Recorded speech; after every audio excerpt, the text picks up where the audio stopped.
மாப்பிள நீங்க நல்லா சாப்பிடுங்க. ஓடே ஓட பொண்ணு வீட்டுக்காரனா புளியாங்கோட்டை. மாப்பிள நீங்க சாப்பிடுங்க. பழம் உங்களுக்கே நல்லா இருக்கா?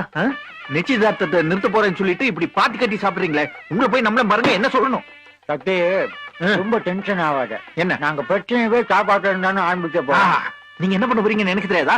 சாப்பாடு நல்லா இல்லைன்னு சொல்ல போறீங்க, அவங்க பிரியாணி கொண்டு வந்து கொட்டன்னு கொட்ட போறாங்க, அது நல்ல மூக்கு பிடிக்க தின்னுட்டு கவுண்ட் அடிச்சு தூங்க போறீங்க. பேலன்ஸ் கட்டவங்க. மாப்பிள டிசிப்ளின் மெயின்டைன் பண்ணு. இந்த மாதிரி எல்லாம் பேசாத, எனக்கு பிடிக்காது. பின்ன என்ன? அதெல்லாம் நடக்க போற கல்யாணத்துல தான் நாங்க அப்படி பண்ணுவோம். நடக்காத கல்யாணத்துல நாங்க அப்படி பண்ண மாட்டோம். ஓ மாமனோட டேலண்ட பாரு. ஆமா பிரதர் மேட்ரு எடு.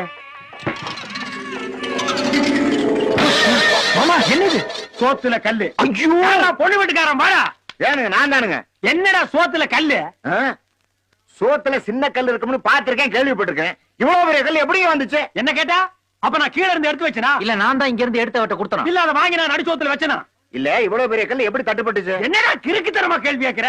சோத்த நான் பிசையும் போது விரல்ல அடிபட்டுதுடா. Come to the point.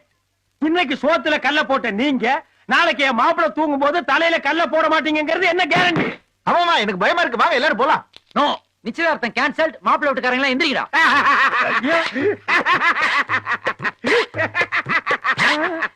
இல்ல மாப்பிள்ளை வீட்டுக்காரங்க குறும்புக்காரங்க சொல்லி இருக்கிறாங்க. இவ்வளவு தமாஷ் தெரியாது. அட போக நீங்க சண்டைக்கு வாடா என் கூட. என்ன போக சண்டைக்கு வாடா. என்ன விளையாட்டு? டேய் யாராவது பொண்ணு வீட்டுக்காரங்க கூட சண்டைக்கு வாங்கடா. சண்டைக்கு வாங்கடா. டேய் அதான் செய்யறேன்.